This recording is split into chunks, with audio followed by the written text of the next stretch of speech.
QuickBooks Online Advanced helps you keep track of important tasks and organize your work in one central location. We will go over how to create tasks for yourself and other team members, and then use the Tasks Manager to organize everything you need to do.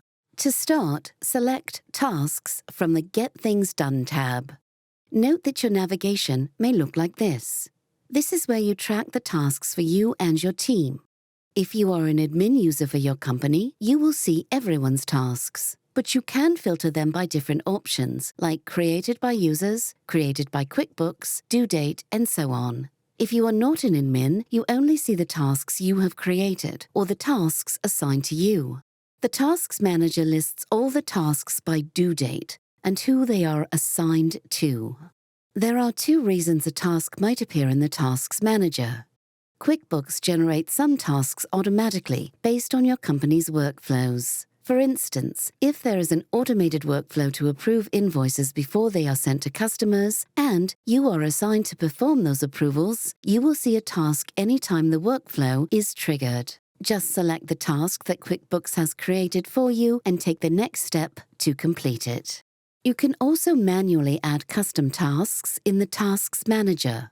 Select Add Task. Enter a name for the task. This is the most visible part of a task, so ensure it's clear. Then, choose who you want to assign it to and a due date for completing the task. If this is a task that you need to perform on a regular basis, mark it as Recurring Task. And then, choose how often and when you want the task to appear. If you have any more details, such as a bill number, invoice number, or customer name, enter them in the Notes section.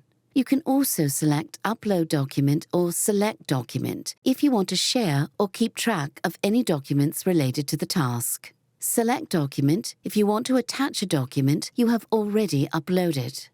Or select Upload Document if you want to upload something new. Select Upload or drag and drop the documents you want to upload into the box. Select Done, then select Save. The user you assign the task to receives a notification on their Tasks Manager the next time they sign into QuickBooks. Select a task to expand it and see more details. QuickBooks displays an icon if you have attached documents to the task. Move your cursor over the icon and you will see the name of the attached documents. Once you complete a task, mark it as completed. It disappears from your list of tasks. You can always see the tasks you have completed from the Completed Tasks tab. By creating tasks and workflows and managing them from a central place, you and your team can stay on top of all the things you need for your business.